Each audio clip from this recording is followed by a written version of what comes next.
This list sucks. This list sucks. This list sucks. This list sucks. It sucks. I wonder what you were gonna go with.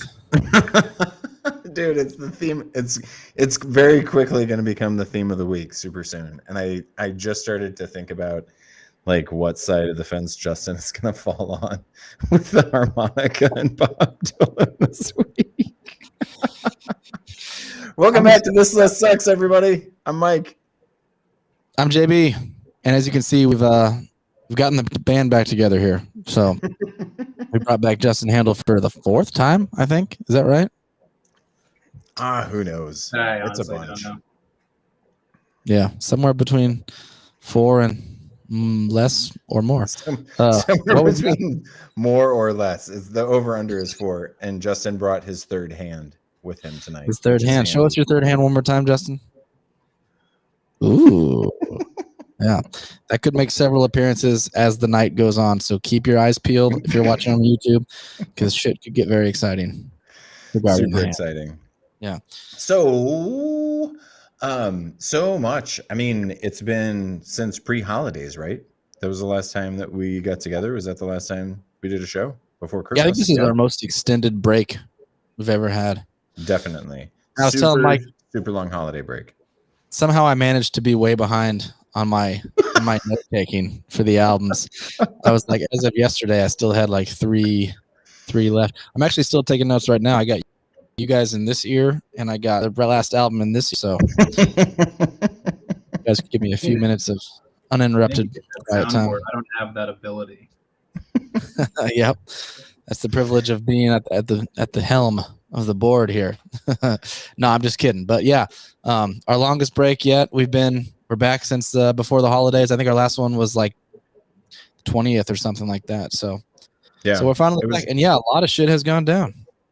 So that's what I was gonna ask. Like, what's the most profound music thing that happened to you over the holiday break? Anything good? New music that you found, new music that you heard, new music that you bought.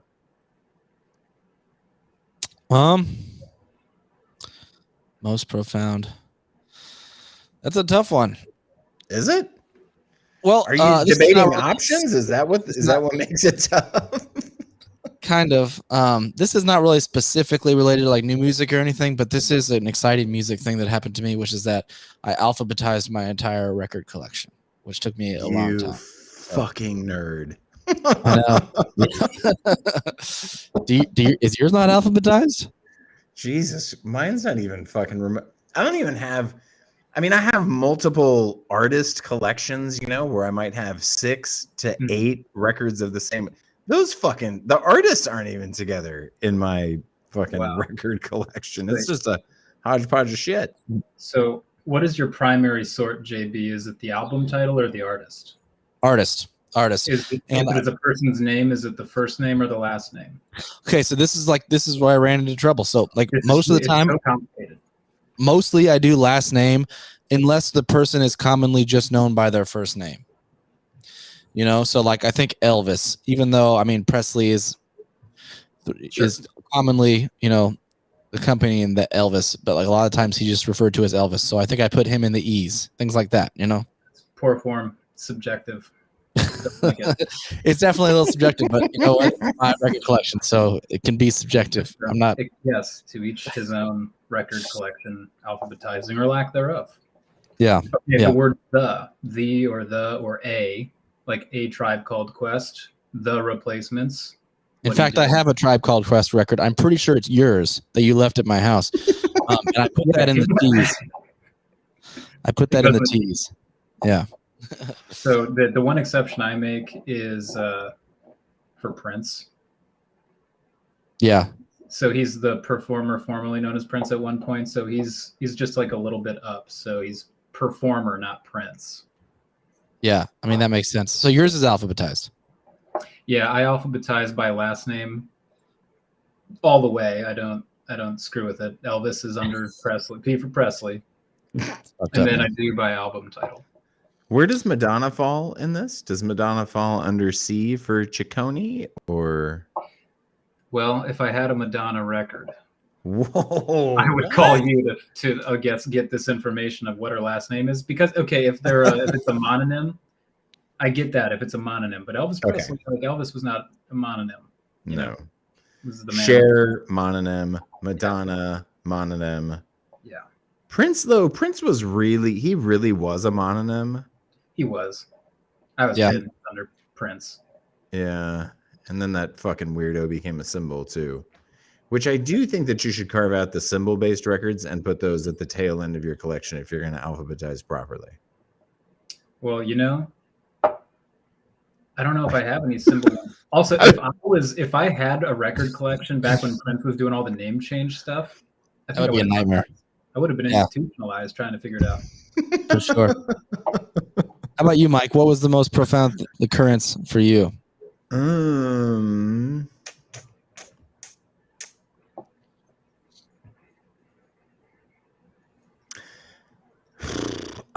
Probably I found a really cool vintage record store in New York, in Williamsburg. There was a really fucking cool record shop. I don't remember the name of it. And I didn't end up buying anything because I didn't really have enough time to kind of dig through. But it was fucking wild how much jazz was in there. Like an unfucking believable amount of jazz that was mind-boggling to me. It was very profound. I wish that I would have had more time to kind of dig through the Chick Corea and maybe even some of the Charlie Parker type of stuff. But yeah, that was cool. It was fun. Was it Artists and Fleas? Man, I would be lying if I told you the name of it because it was one of those things, Justin, that we were walking around probably at 6:00 at night, so it was after dark, and Genevieve just kind of turned her head and looked, and she was like, "Oh shit, it's a record shop," and they were still open, which surprised me. And so we wandered in. I don't even know that I ever turned around and looked to see what the fucking name of the store was, honestly. Yeah. Williamsburg's cool like that. Yeah, it's a bad rap sometimes for being like, I don't know, a little into itself, but I don't know. Hype is real. It's a cool place. It is. Very cool spot to just wander around in and just want, especially from a vintage shop standpoint, like just cool shit and fun finds. I would assume there's just record stores all over the place in New York City in general. Yeah. I mean, a lot more than what we have in Des Moines. For sure. Fucking certain. It's true there's a lot, but I'd say it's a lot of just, piles or haystacks, really. Mm-hmm. Like, at least it's all concentrated, like here it's like you could walk into a record shop that's just trash. Yeah. If you go to like the West Village in Manhattan, that's where like, they're basically like forced to have like good stuff. Otherwise, they get ran out of town. Yeah. Is there an Amoeba in New York City? I think the Amoeba is only in Berkeley, isn't it? No, there's a few Amoebas. There's one in San Francisco. There's like one on Haight. Is it really? Yeah, and then there's one in I've only ever gone to the one on Telegraph in Berkeley. Or wait, maybe there's not one on Haight, but there's one in LA. I'm looking it up right now. So there's one in Berkeley. There's one in San Francisco. It's on 1855 Haight Street. So I was right there. Bang on. And there's one in Hollywood. So I guess it's just the three in Cali. Yeah. That's a crazy fucking record shop. I love going to that place. That is a fucking crazy record shop. Yeah. God for sure. damn, that's a crazy record shop. Are they the ones with that YouTube channel, What's in My Bag? Or it's like a YouTube show, What's in My Bag? I don't know. I've never seen those shows, but yeah, What's in My Bag is cool. It's like artists come in and they shop for records and they just show you what's in their bag. What they're buying. Yeah. And that's its own channel? I don't know. It might just be its own show on like an Amoeba channel or something. I will dig for that because that actually sounds like a fuck. That sounds really cool. It is cool to see like artists you like. What are they listening to? Exactly. New kind of like music? that. I was gonna say real quick. It's kind of like that Late Night Tales series. Oh yeah, dude. Yep. Yeah, that Late Night Tales record series. They have artists like compile a record of music that they listen to and stuff. Yep. that Krungben one that I bought is a fucking fun record. That I've got the Late same Night one. Tales from Krungben. Yep. Okay, you said new music, Mike. What'd you find? Well, that's what I was just gonna ask you, because I didn't see shit that came out over the past 2 weeks, to be really honest with you. Looks like there was a new Bonobo record. You ever listen to Bonobo? No. Do you? Pretty cool. I didn't listen to the new record, so I can't speak to that. But Bonobo is a cool artist, like electronic music. But he's great. Some of his earlier stuff is fantastic. So I would check that one out for sure. Yeah, nothing really other than that though.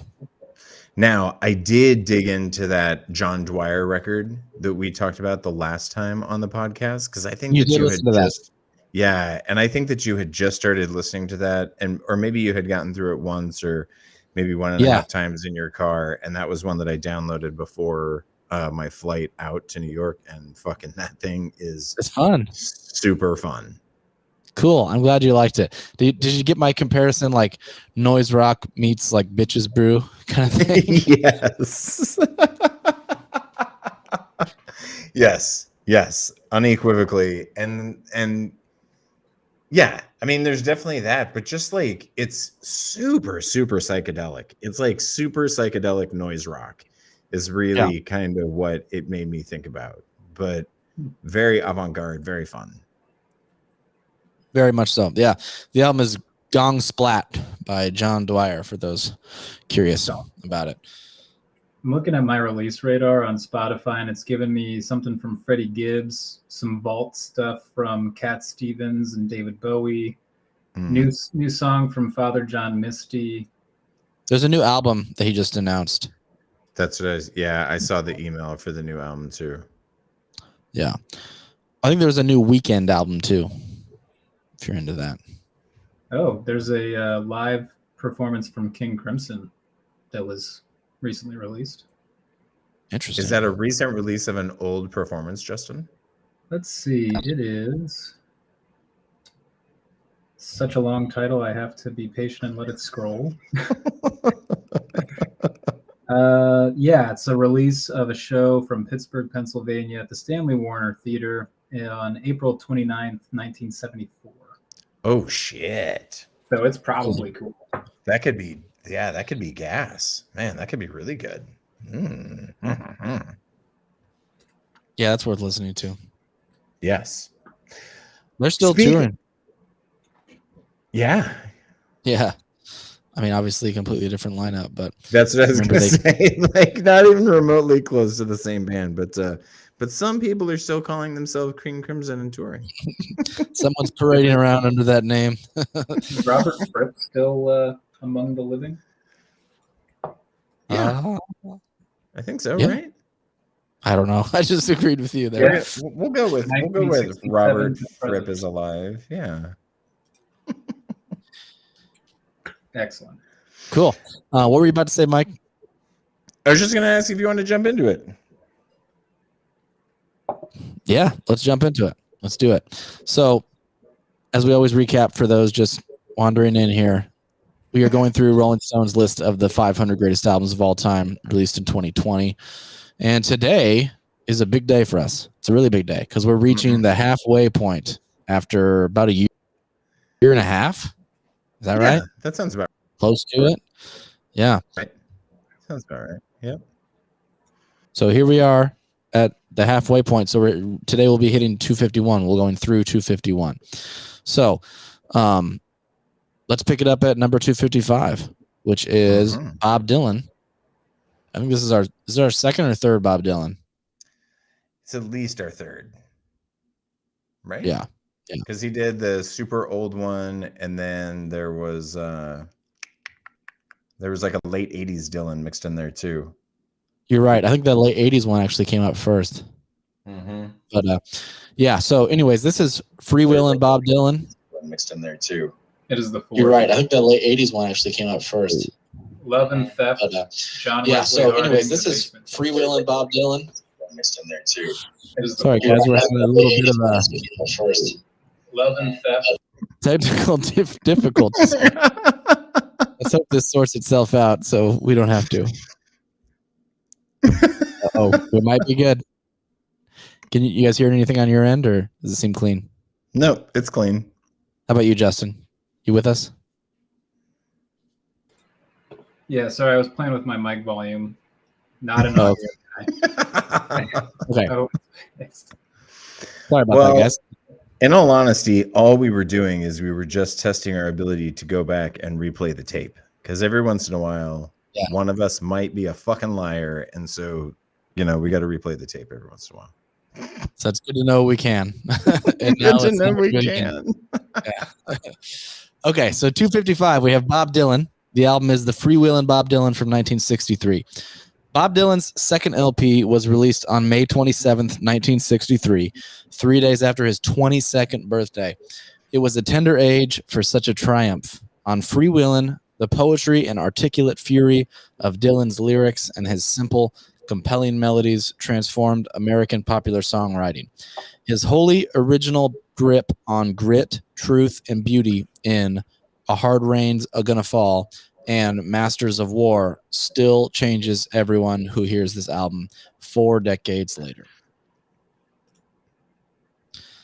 Yeah. What do you guys think of Freewheelin' Bob Dylan? It's I love this record. 255, and that you hear that the little blurb they gave, and it's barely halfway to the end. Like, what does it take? What must one do? That was my thought on the whole thing. It was just like, seriously, 255. Like, I give Rolling Stone one of these to. Like I said, folks, got to pay attention. You never know when you might miss a hand gesture. Cue number 1 from Justin's third hand. Justin, tell me this. Do you feel that way because of the quality of the songwriting? Do you feel that way because just the nature of the record in general relative to the social times that were going on? Like, what is it for you about this? Well, it's a whole bunch of things, because I think I guess in other albums on the list, there is some evidence to me that influence has an outsized effect on where something is placed. Like, the more influence something has, the higher up it might be. Something that was influenced by other things is probably going to be lower. It's a triumph of art, but not of influence, or there's not as much novelty. So this to me is super novel. It's really his first original album. His first one was a lot of covers. And second, it was a perfect, holding up a mirror to society. And also being kind of personal. Hard Rain's actually, it's kind of personal. His thoughts about Cuban Missile Crisis and kind of coming to terms with, the world might not be here. How do I feel about it? So it was super timely. And then the influence, it had humongous influence, and yet it's I don't know, it's getting punished because there's going to be a ton more Bob Dylan albums that come after this, closer to number 1. And somehow this one is gets in the back half of the pack. Yeah. So how many more do you think, which ones stick out in your mind as yet to come? I mean, the obvious one to me is Tangled Up in Blue. And Blood on the Tracks. Blonde on Blonde. Oh, yeah. Fuck. Blonde on Blonde. I completely forgot about Blonde on Blonde. Those are great albums, but I don't know. I feel like this one's better yet than all of them. Oh, you like this better than Blood on the Tracks? That's what I was about to say. Blood on the Tracks might be my favorite. Yeah. Yeah, Blood on the Tracks is really... But fucking Blonde on Blonde is spectacularly good. The only reason why I'm willing to put both of those, because I like the musical variety on both of those a lot more than what you get here, right? Because this is only his second album. He was...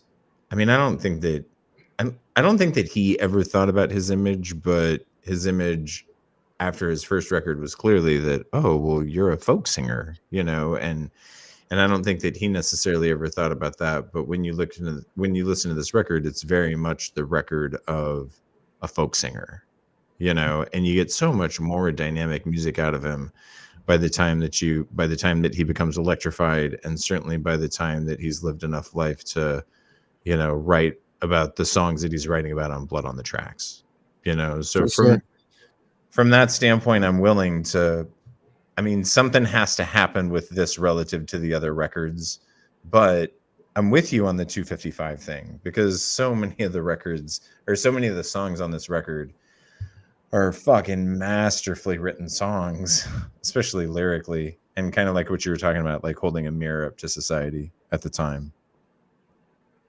Yeah. Also, there's something to be said for like just the purity. Sorry, Justin, you go ahead. No, I was just saying, it's a talent of Bob's. Like he's always the whole mirror to society. It's kind of his deal. I think that's why he's so well received and critically acclaimed, but also like I think he had a Nobel Peace Prize in poetry. So like he's obviously haute culture and also like a man of the people. JB, what's your hot take on this thing? Just as I was going to say, as an argument for this one, I mean, there's something to be said just for the purity here. Like, yeah, maybe his musical stylings did get a little more diverse as the years went on, but I mean, this is just like a snapshot of probably one of the great American songwriters that will ever live in his I mean, kind of maybe in his prime. I mean, you consider this is one of his primes, like just early, pure, him and an acoustic guitar, telling it like it is. How much did the harmonica wear you down on this exactly? At times more than others. I mean, for me, there are some times where the harmonica and the guitar are notably out of tune with each other, which some might say kind of adds to the charm. Not really for me, but I mean, I've always said kind of Dylan gets a pass for me. I mean, he can do whatever he wants. And most of the time it doesn't, it's just him and the acoustic guitar and vocals. I mean, except for like one track. I think that's the entire instrumentation, right? Of the whole album. Because there's the one track that has like a whole band. Karina has like a band with it. But otherwise, it's basically him, acoustic guitar and harmonica. And I mean, the harmonica feels like a very integral part of what's going on. So not really what I would necessarily deem as unnecessary harmonica. There's a lot of songs on this record that I love. I've owned this on vinyl for some time. Like this was one of the very first vintage vinyls that I bought was a Freewheelin' Bob Dylan. Girl from North Country though, like that's a 5-star song for me. Hard Rain's Gonna Fall. Even though I could be really shitty, like I am with Freebird and say that Hard Rain's Gonna Fall should fucking cut like 2 minutes off the end of it. But I don't, because of the lyrical content of it and just because of like how kind of rich with imagery those lyrics are, how in many cases in my mind like profoundly difficult they are to understand, but if you try to pick them apart for meaning you can find meaning in there, and it's like really really good meaning. And so yeah, that's a 5-star song. But my favorite song in this entire record is Don't Think Twice, It's All Right. Like that song is just so spectacularly bittersweet and beautiful, and it is like it's a flawless song to me in every respect of the word flawless. And so that one kind of is a little bit shorter and more concise than like a Hard Rain's Gonna Fall or something like that. Yeah. And so that one, I mean, I didn't even barely take any notes on Don't Think Twice. I basically wrote obvious 5-star, one of the probably one of the best folk songs ever. Love that one. Girl from the North Country, I love that one as well. I gave it 5 stars, although I do think I prefer the version that is with Dylan and Johnny Cash doing it together. It's like totally different styling too, like the way that chords are not the same, the way that it's just like a reimagining. I think I like that one better. But Don't Think Twice, It's All Right, obviously, obvious 5-star. That one and Girl from the North Country were my only 2 5-stars. Really? What'd you do with Hard Rain's Gonna Fall? That's a 4 for me. For the length? Did you deduct points? Did you deduct a star because of the length? No, I mean, not really. Although, like, when I hear too many Dylan verses in a row, I start to like kind of tune them out. And like maybe I didn't listen to the words as much because it's just too much of Dylan's voice singing, but he's a lot of this stuff is really more poetry almost than a song. It's almost like he just was like, I got to have some chords, I guess, to back this up, and it's not really about the tune or the melody as much as it is the poetry. So, I mean, Yeah. if that's what you're looking for, then yeah, I mean, it's He won a fantastic. Nobel Prize in poetry, which Yeah. is bizarre, but like you were saying, it's I get mostly it. words and not super musical. I actually really like his guitar style on this because a lot of the time he's just like so unconcerned with like timing and structure. And I don't even mean that probably sounds like a backhanded compliment, but it's not at all intended to be that way. Like I really do like it. Everything he does is like very serving to the point he's trying to get across, whether that is like lyrical or melodically. He's just like, he just kind of plays as like, I feel like a lot of this was probably recorded, you know, in one take. It's the kind of the way it comes across. Yeah. Yeah. Either way, though, I fucking love this. Like, I put 4 stars next to Blowing in the Wind. I put 4 stars next to Masters of War. Yep. Both like beautiful, ridiculous songs. Karina, I put 4 stars next to. A really fun song that I put 3 stars next to, just because I kind of loved the antics. Honey, just allow me one more chance. Like, that song was so much fun. And the rest of this record is really fucking heavy with a lot of just real shit. And so to get a song that much fun was just, it was cool, especially at the end of the record. That one was almost like bluegrass. Yeah. A touch of it, at least. Yeah. Yeah. What were your highlights song wise, Justin? It's the same ones that we've all been mentioning, but I think side 1 is the best like side of folk music ever recorded. Yeah. I I can see mean, that. if you break it into sides, like there might be better albums, maybe, but I think this is the best side of any album.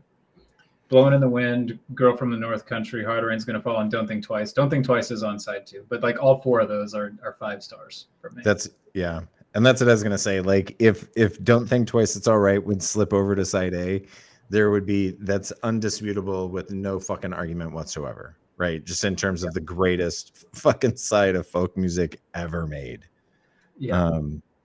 As it stands, it's just gonna have to be probably one of the greatest folk music albums ever recorded. And now we kind of come back full circle to what you were talking about at the very beginning of this, right, Justin? And that's like, it's at 255. You know, is that because folk music's just not important? Was it not influential enough to the people that were listening to this? Or is this just another fucking case of how shitty this list is? So, I mean, so one thing where I would point to, it had to be influential. I used to have a subscription to some silly app. Well, it wasn't silly, but it was like, it had a ton of concerts that were like saved. So it's like Netflix, but for recorded concerts. Mm-hmm. And one of them was the 30th anniversary concert for, it happened in 91 or 2. It was like, I think it was the 30th anniversary concert of Bob Dylan's like first album or something. And it was like, you know, George Harrison was still alive. Eric Clapton was there. Who, I don't know. It was like an insane lineup of like dozens and dozens of incredible musicians. And they played like every Bob Dylan song. Like I think Pearl Jam, like it was Eddie Vedder and Mike McCready did Masters of War from this album, and it was incredible. But like, you know, the roster of people that showed up to play these songs and play them very well. Like, you know, they've done it before. They obviously knew the song as good as anybody, like because they probably loved it their entire lives. But that to me was like huge influence. So many, it was at Madison Square Garden, tons, like places packed, tons of stars show up to like, you know, pay their dues and play these songs that they love alongside Bob Dylan. It was awesome. And I would say there's a blues version of Don't Think Twice that Eric Clapton does that is out of this world. Wow. That'd be awesome. Yeah. Check it out. I'd like to see this move up about 100. That's kind of what I had in my mind. That makes more sense. Yeah, 100 is putting it about 150 is a good. Yeah, I mean that's a significant jump, but this album is worthy.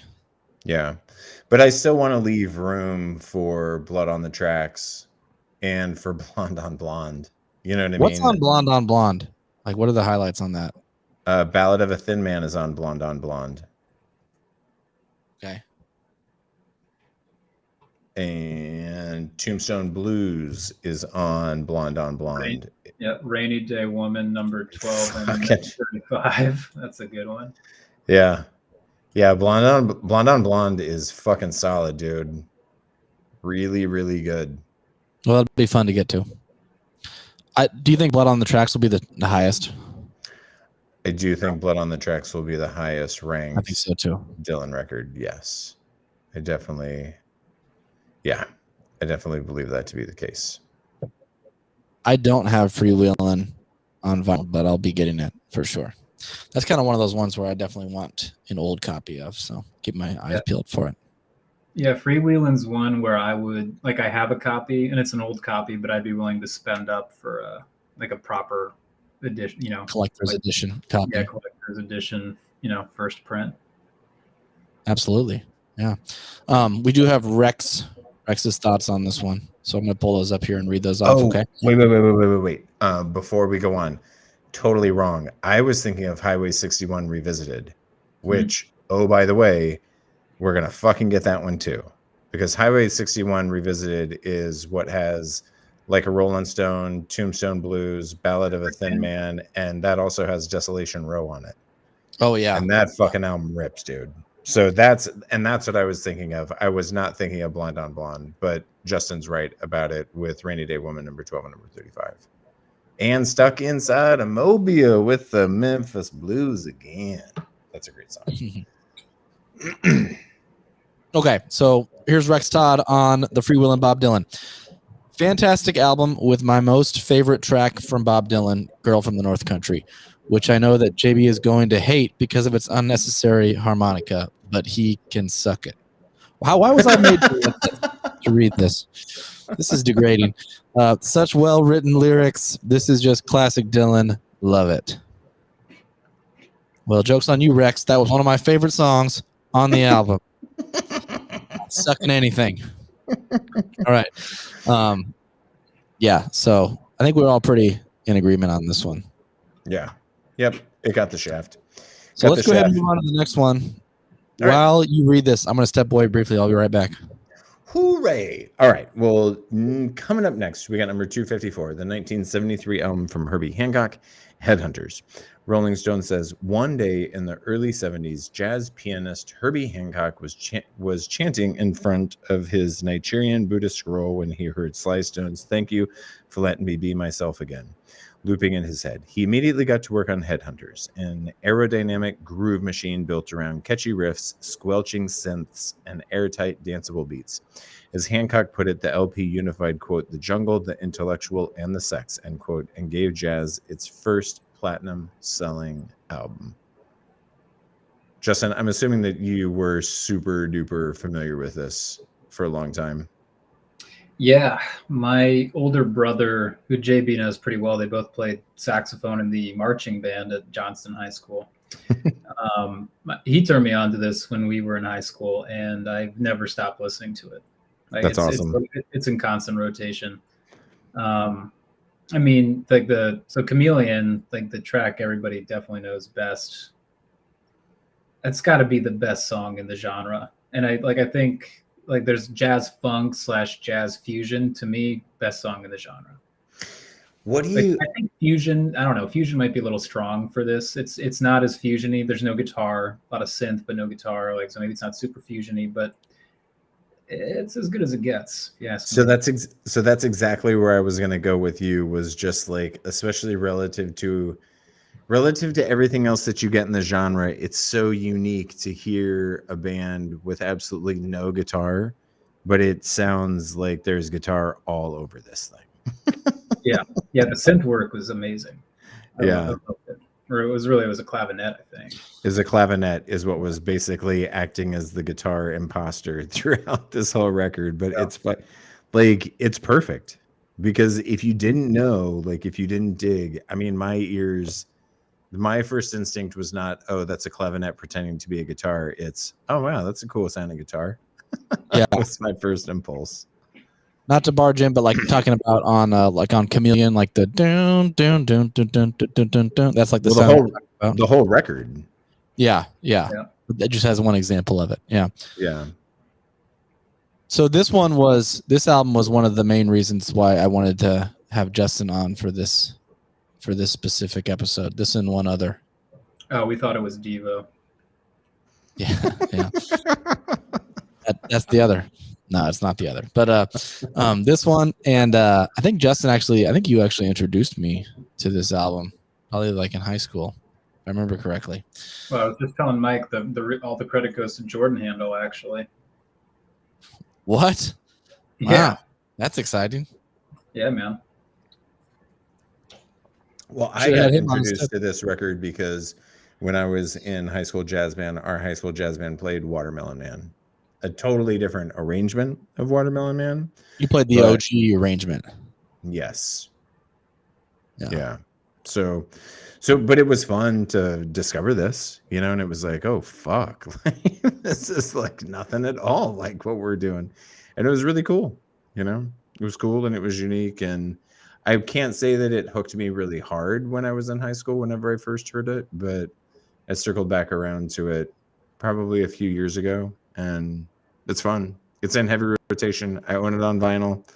It's one of those records that I think you can put on at any given point in time and just let it spin and fucking dance every once in a while, and then just check out some wild fucking synth work, because this is all Herbie. I mean, yeah, there's a great backing band. The bass work on this is fucking unbelievable. Basically on every track, I made comments about the bass player, but this is the Herbie show. Yeah. My favorite thing about it is that I think I've been listening to this album, top to bottom several times a year for half my life. Been listening to Chameleon specifically, probably, I don't know, tons and tons of times every year for half my life. And it's never, one, it never gets old. And two, there's always something new. You always key in on something different. Mm-hmm. And you feel like you never actually recognize, you might have, but you feel like you never recognized it before. And you're like, wow, how many layers could be in here with, there's not even a guitar player. And the answer to that question is fucking tons. Because there's so many fucking layers to this. I gave every song, well, I guess technically Chameleon and Sly gave 5 stars to Watermelon Man, and Vein Melter I gave 4 stars next to, but I easily could have put 5 stars next to all of them because they're fucking great. I gave Chameleon and Watermelon Man 5 stars, and then Sly 4 stars. Yeah, I mean, did you guys already talk about the intro to Watermelon Man with the beer bottles? No, but you can talk about it because that's dope. Well, I just wanted to mention that. I mean, first of all, I had to look that up because I've known that song for years, but I never really put much thought into what that intro sound was being made by. Although now I guess when you can definitely hear it, But this crazy intro where it's like a gradual accumulation of these layers of this guy literally blowing into beer bottles and getting different tonalities from it, and it's kind of becomes more and more convoluted rhythm as it builds up, and then eventually the drums drop in, and when they drop in, it just all makes sense and lines up together. I love it. And then shortly after, as soon as it starts to make sense, it changes and it's on a new section. That's an incredible song. I mean, I definitely heard the original version too, because I remember that I used to take saxophone lessons when I was a kid, and that was one of the common ones that I would improvise over. Was the original version of the original Watermelon Man. Yeah, yep. Maybe he just had me keep doing it because I was no good at it. But that was one of the ones I was attempting to play. But this version, yeah, is amazing. Love it. Love everything about it. Sly was a 4-star tune for me. I mean, I could have just as easily given it 5. I mean, at that point, whatever. And that's kind of where I'm at, with the fact that I only put 4 next to Watermelon Man and Vein Melter.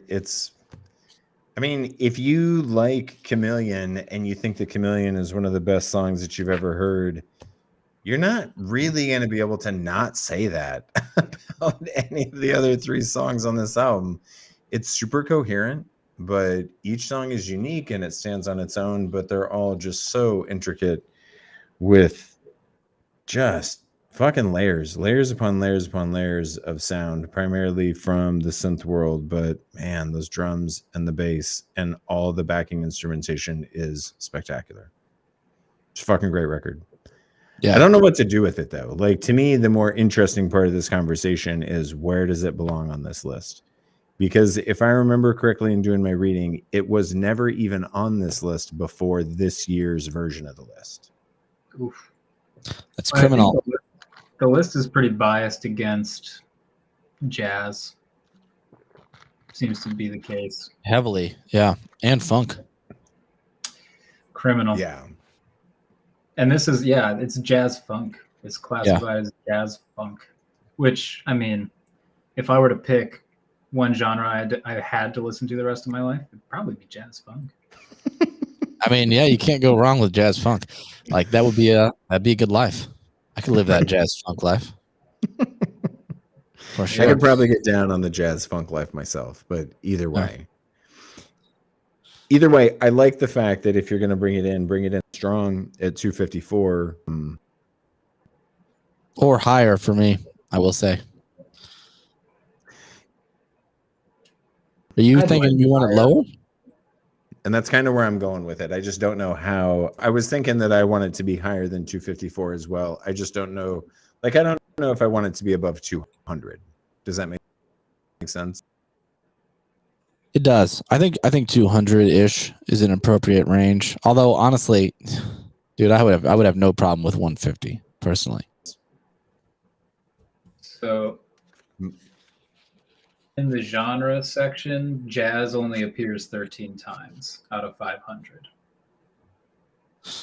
Oh wow, that's you have like a criminally breakdown. related. It's tough to get on. It's criminally underrepresented. Yeah. Crazy. What about funk? Hold please. Got some kind of engine for this? How are you getting these numbers? He has a computational device. There are 14 genres that list funk as either the sole or one of multiple genre listings. Wow, that's crazy, dude, that there's higher funk representation of some kind than what there is jazz. Yeah, And jazz being like the considering original and timing. art form. Yeah. right. Yeah, Wow. Well, and the thing is too, like when I look at it, I know every artist on this list, and I'm not going to spoil anything. And when I look at the jazz, I know every artist on that list. So it's like part of what I liked about this early on was I was getting surprised. Yeah. Like I think of like Alice Coltrane, that was a jazz one. Like the first one that I was a part of, I think. Didn't know who she was, I hadn't heard of her. It was amazing, but like there's nothing in the jazz and funk world apparently left for me to discover, according to Rolling Stone's rankings. Not that those are the be all end all source of, musical criticism or value, but it's upsetting. It's unfortunate, disappointing, subpar. yeah. I mean, how high could you see this going, Justin? This specific record. I mean, I don't know. I mean, I think given everything I've just said, like my answer is just so terribly biased to my own opinions of like which genres of music are perhaps my favorites, or well, in my opinion, like jazz is a very influential style of American music that's criminally underrepresented on this list, but I would put it much higher. I feel like at some point it's not opinion though. I mean, like that is the truth. That jazz is a massively influential thing in American music. Like there's no debating that. Like if you don't like it, whatever. But like, yeah, this is greatest. You're not saying like this is not like the Rolling Stones editor's favorite records of all time. This is 500 greatest records of all time. Which I mean, at some point there is some extraction of. I mean, it's not subjective at that point. I mean, at least not entirely. It's somewhat it is, of course. Yeah. But Well, I think that when I was looking at this, I think I sorted it out by.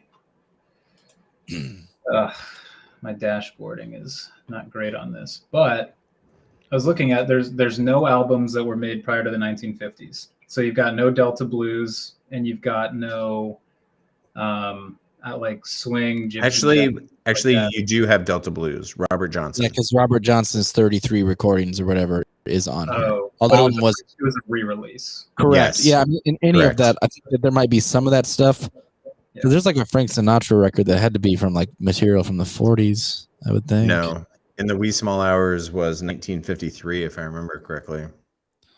Gotcha. It was early 50s, maybe 55, 53, something like that. So then probably so far, Robert Johnson is our only thing we've seen with any music from before that number that you said, Justin, but it probably is the only one. Yeah. It's hard to say, but in terms of release date, nothing before 1950. So like that to me says that there's a big gap, like big band, big band, none of it. Yeah. And big band is something that that friend of the show Heather has talked about all the time. Like, how the fuck is Glenn Miller not on this list? Fucking Glenn Miller? Come on, dude. Like, Glenn Miller should fucking absolutely be on this list somewhere. Did he release many albums? I don't know either way. I'm just asking. There's plenty. I mean, so I'm pretty lucky. I have a ton of 78s from my grandfather. They were just in his attic, and after his passing, we were cleaning it out, and they were like, "Well, what do we do with these?" I'm like, "I actually have a record player that can turn 78 RPM. Hook it up." I have a ton of Glenn Miller 78s. Yeah, now, those aren't like full albums. So maybe that's the issue. Like a traditional album is, I don't call it 8 tracks, like 4 a side. Right. And that's kind of what I was going to say. Just the nature of like the medium that is being, represented on this list kind of excludes some artists, because it's true. It is insane. Like best pieces of music of all time. It's saying best albums and before 1950, not a lot of music was released as albums. Yeah, but remember, we went down this rabbit hole with Frank Sinatra because that Frank Sinatra record was literally one of the first 12-inch LPs that the recording industry ever released. Right. In fact, that thing sold so well that really legitimized the idea of an LP, of a long play record. But Rolling Stone themselves said that for artists that existed during a time prior to the record being a thing, we've selected their compilations and things along those lines. You know what I mean? So the idea that Glenn Miller's not on here because he never released a record. But how many of those have we had? Robert Johnson, that's it, right? Yeah, so far I think really it's just Robert Johnson. It, Did we do Billie Holiday? Did we have any Billie Holiday? Yeah. But it was an album. I think it was like an album. Yeah, it was, because it was super, super late in her career. It was when she was like in her fucking, it was right before she died, I think, actually. Yeah, Lady in Satin. Yeah, which was like, what, 60s? Like 58, or maybe it was like 63 or something. Who knows? It was fucking late, though. It was late in the game for her. Well, all right. So we're going to move this thing up. Yes. Who knows how much? Justin's going to move it up to number 3. JB is going to move it up to 150. And I'm at least going to move it up another 50 from here. Do you have Rex, Mike, or would you like me to read Rex? No, you can go ahead and take Rex. I got to fucking figure out how to get back into the goddamn Gmail account. Okay. So here's Rex. Here's Rex Todd. Hopefully no derogatory comments towards JB this time. I'm just kidding. Bring him on, Rex. I don't really care. Headhunters, Herbie Hancock. Beautiful and funky album. I loved every single moment of listening to this banger, all caps, 4 exclamation points. Ooh. A completely unexpected sound and groove that is just like warm butter on a roll. Love it, buy it. It sounds like maybe he hadn't experienced this, so I'm stoked for you, Rex. This is a fantastic one. I'm glad you dig it. That's exactly right. It's exactly right. If you just got opened up to this, congratulations, sir. Because that's a rad one. That's a good one. I mean, warm butter on a roll. There ain't nothing better. That's true. There's not. So must like it. I think he does. Yeah. Okay, let's move on. So after Herbie Hancock at 253, we have Pink Floyd, our second Pink Floyd. The Piper at the Gates of Dawn from 1967. I'm full of dust and guitars, Pink Floyd's Syd Barrett told Rolling Stone. Here's what that sounded like. The band's debut is all playful psychedelic imagery and acid guitars. Astronomy Domine, probably not pronouncing that correctly, shows the group's pop side, Interstellar Overdrive shows its spacier freakouts. Released at the height of the summer of love, The Piper at the Gates of Dawn sums up the headlong feeling of the moment just as aptly as Beatles' Sgt. Pepper. I think it's Domine.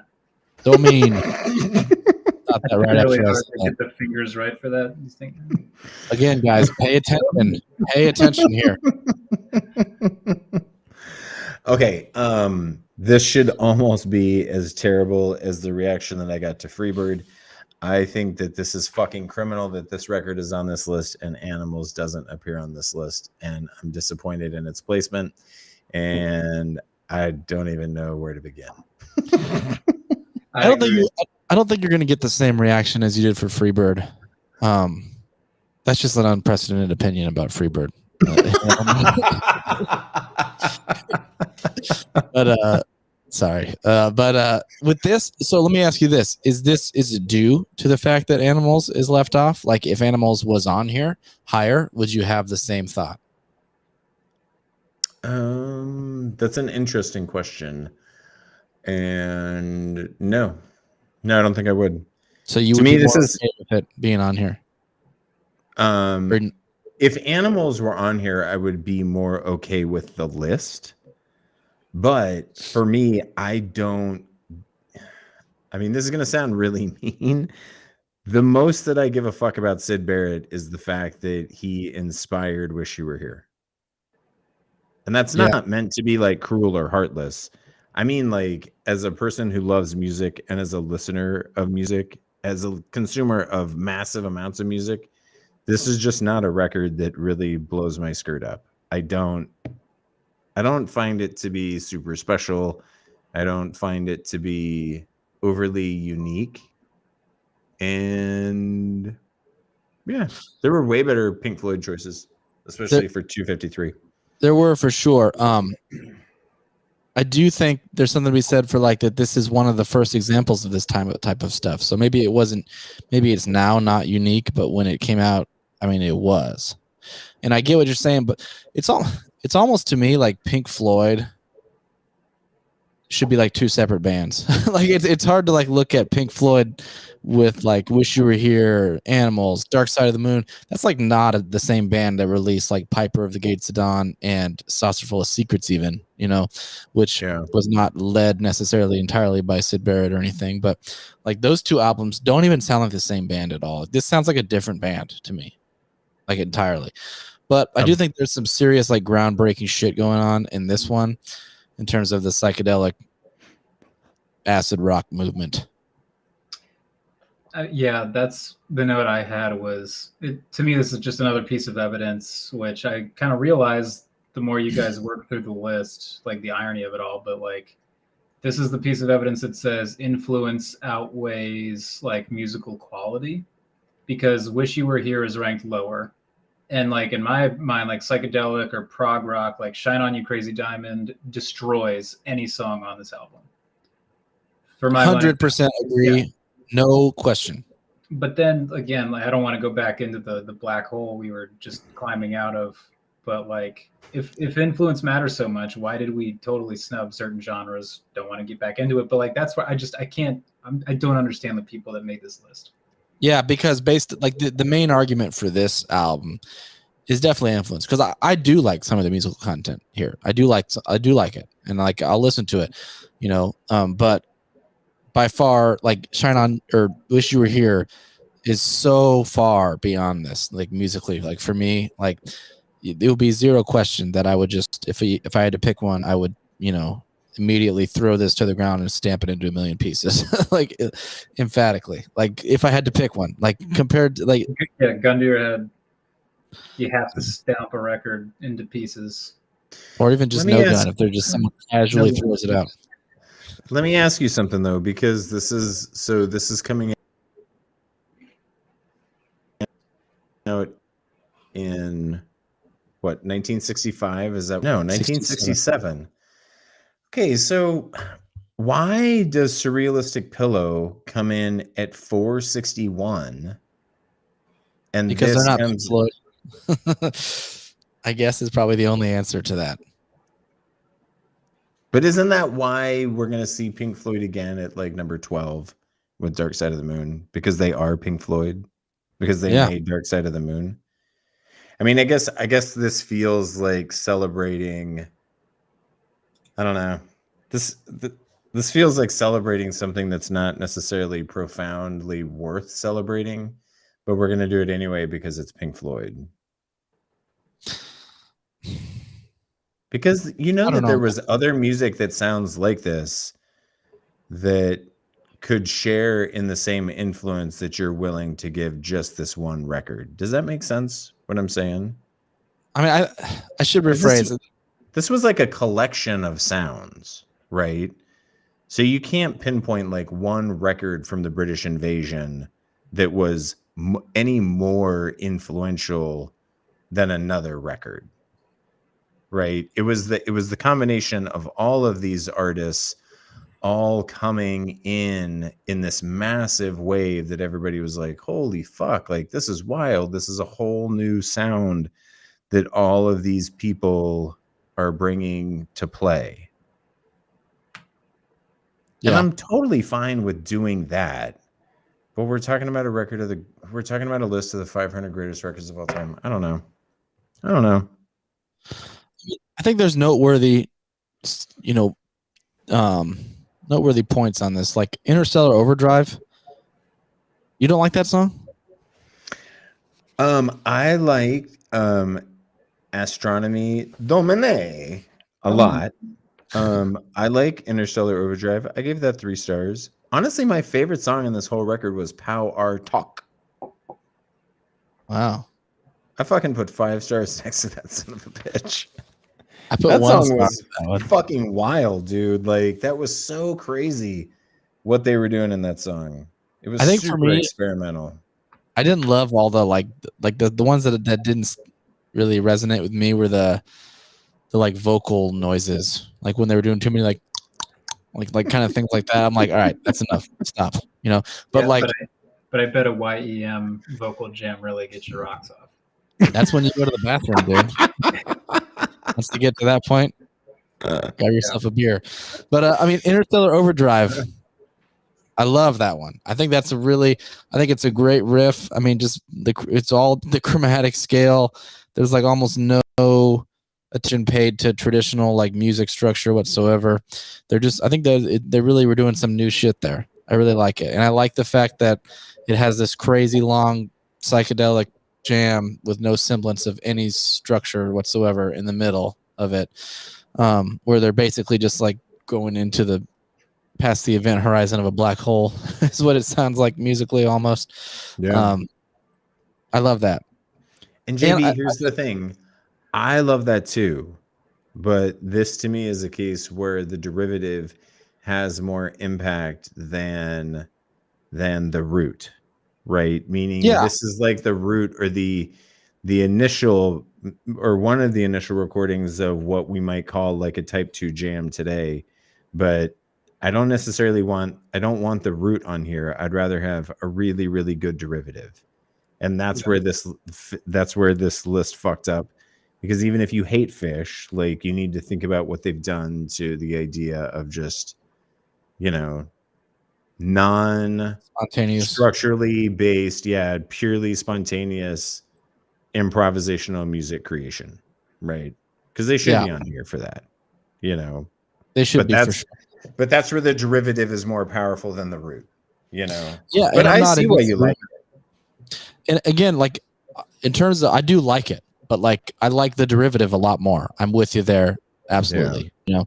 But I do think that this is one of those ones that it was just probably so hugely influential. Although on the other flip side of that, I don't think this one got really well listened to until after Dark Side, because it was like released with Saucerful as like a dual album in America.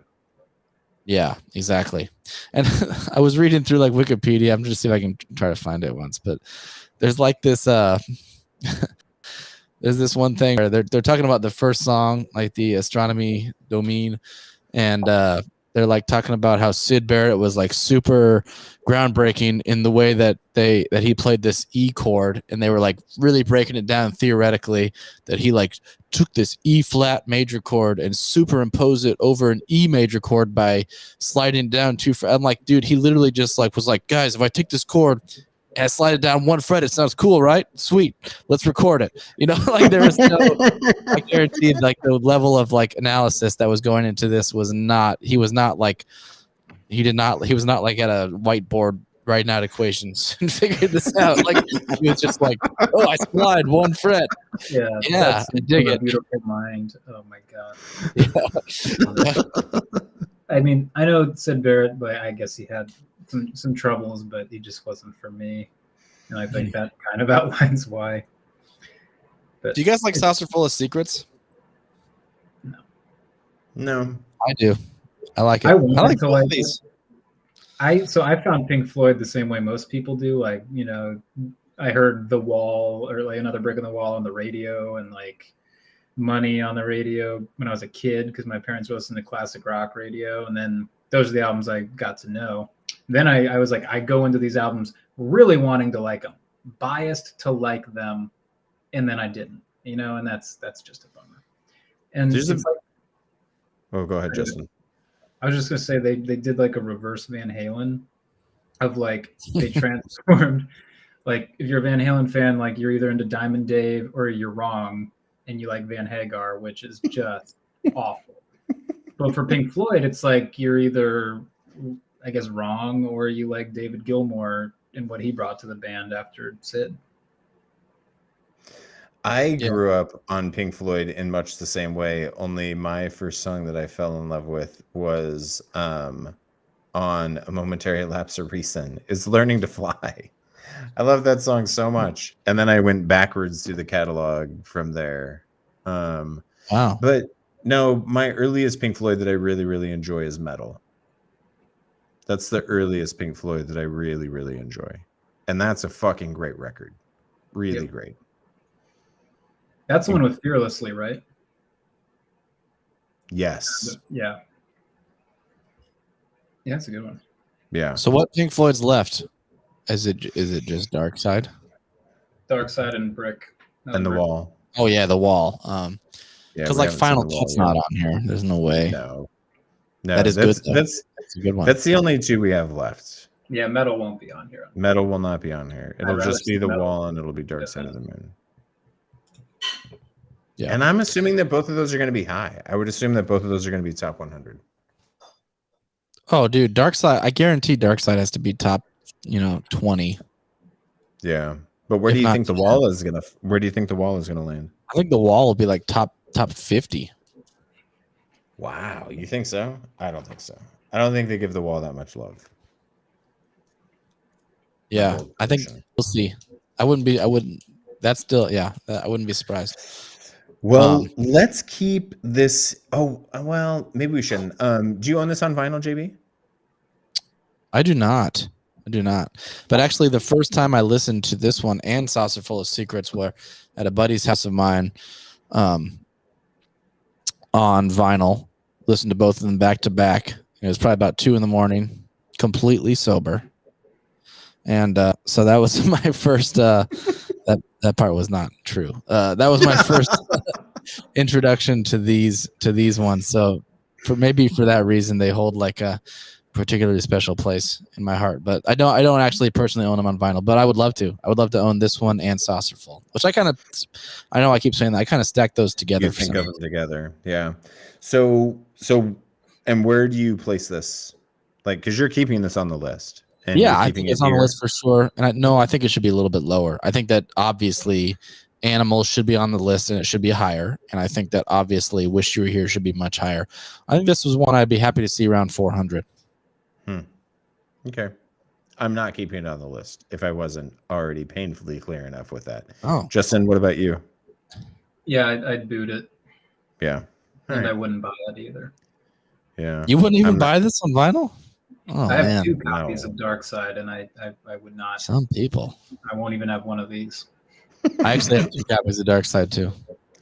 So for everybody keeping score at home, Justin and I are right, and JB is dumb. So we'll move right along into number 252 from 1978. You don't want to read Rex on this real quick? Oh fuck yes. Okay. And Dude, allow is me to, Rex gonna rebuttal? side with you? Is Rex gonna side with you? Oh, Well, no. we'll see. Not quite. Here's Rex Todd on Piper at the Gates of Dawn. Trippy tracks on this record. It sounds what an acid trip feels like, or at least that's what I've been told, Winky Face. He wasn't expecting a freak out album, but here we are. It's a nice experimental listen. Not a bad record, I will say that. And that's not the strongest endorsement I've ever heard. But it's not the No. weakest. No. In fact, I think he's siding with me, is what I would say. Whatever. I think he's very nicely towing the middle ground. Yes. He is walking that tightrope fairly well. Okay. Let's move on. 252, 1978, Devo's record. Question: Are we not men? Answer: We are Devo. Rolling Stone says they came from Akron, Ohio, wore matching jumpsuits and had a sinister theory of de-evolution. Their debut album runs on rubber punk energy and mechanized new wave beats, with a robotic, soul-chilling version of the Stones' I Can't Get No Satisfaction, demented highlights like the troublingly catchy Mongoloid and the Chuck Berry parody Comeback Joni. Devo never got slowed down by their concept. Gut feeling, Slap Your Mammy is warped Midwestern guitar media at its finest. Whew. What did you guys do with this one? I thought this was super fun. And honestly, I didn't really know. I didn't really know Devo, like not really. Like maybe what I've heard on the radio and stuff, but I had a lot of fun listening to this. I'm going to say that. I dig the. Yeah, go ahead.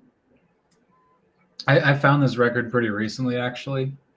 I want to say, maybe like 6 months ago. I was eating dinner at my girlfriend Ann's house with her parents. And I don't know how it came up, but her dad was like, the song I Can't Get No Satisfaction, right? Well, yeah, of course, the Stones. He's like, no. Devo. We're like, dude, what are you talking about? And he starts playing it on his phone, and we were like, yeah, this is better. Like I believe that this is the best version of that song is on this album. I actually believe that. That's my first take. That's what I got for you. That's a solid review. I would die on that hill. I'm just saying, I will die on that hill. Yeah. I join you in that hill. I love their cover of I Can't Get No Satisfaction. I love it too. I think it's super fun. It is a lot of fun. But that's just about where it ends for me too. Like I absolutely love that song to death. But man, the rest of it. Is it the vocals? Yeah. Yes. Yeah. I was wondering. I mean, at times he can be pretty David Byrne like, but a little bit more obnoxious. But it's more like it's not as ironic. Like when David Byrne does that shit, it feels just like so dripping with sarcasm when he's doing it. But with Devo, I don't necessarily get that same sense of, I don't know. I don't get the sense that they're in on the joke. Does that make sense?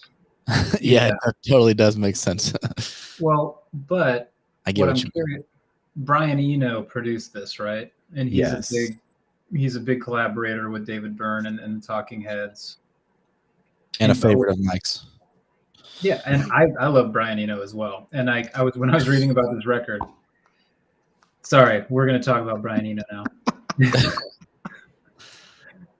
The reason he's laughing, just quick interjection, not like Brian Eno at all. I was being sarcastic. Okay, I wasn't sure if that was clear. I wasn't sure if you listened to that episode. Like there was like this line from the main guy, it's like the Three Brothers. It was, I don't know, the main one that's like a David Byrne knockoff. But he was like, yeah, Brian Eno kept like giving us all these like really cool synth lines, but we basically just said no to every single one. and he only got him on like 4 tracks. I don't know if you look at his track record. Like, all right, say what you want, but like, let's look at his. Let's assume that the list itself is objectively a decent enough representation of the quality of music in the 21st century, I guess, and the early nascent parts of the 22nd. Then, I guess 20th and 21st. I was like, wait a second. Come on, What? dude. Wait a minute Time here. machine? But yeah, hey, Brian Eno should have lasted until that century is what I'm saying. That dude, he's all over this list, either as the artist or the producer. So That's true. I mean, he knows what he's doing. They said Yeah. no to all of his synth suggestions, and for that reason, they shouldn't even be on the list. But Ooh, cut to the chase. shots I fired. don't. Do you think that new wave is such an important like subgenre that it needs to be represented? I mean, this list would have you believe that there's a lot of new wave on this list. That's what I wrote. Is like the Roxy Music and the Cars. Like the Cars, the album. I was on a show for one of the Cars albums, and I loved it a lot more than this Devo album, to be honest. But like, it came out in '78, and it seems like this list is like if you were a band or an artist and you came out with an album in the late '70s that basically kind of determined or like was a bellwether of what the '80s were going to look like. We're gonna You get suck. Yeah. Yeah, that's right. That's exactly right. You are fucking moving into the fast track to the Hall of Fame if you Yeah. did that. Like unique sound in the late 70s is getting rewarded like total insanity on this list, I feel like. Yeah. But I'm going to stand by what I said. I mean, I think this is a pretty entertaining album for me, at least. I totally get what you're saying, Mike, and I agree with you. Like your whole thing about him, like not being in on the joke and like the level. Yeah, it's not the same. I mean, I'm such a big Talking Heads fan that like anything that sounds even remotely like it, I'm gonna probably like, So there's definitely that here a little bit, but it's also, I would say this is like even more punk than most Talking Heads. Do you think you have to figure out some qualifier for it, because what the Talking Heads do that I think is totally lost here is there's no element of this that feels like it's borrowing from any type of world music type of genre. And yeah, the that's Talking absolutely Heads- true. The Talking Heads do that all over the place. And it's weird because they make music that nobody would ever describe as world music, but they're pulling from world music constantly.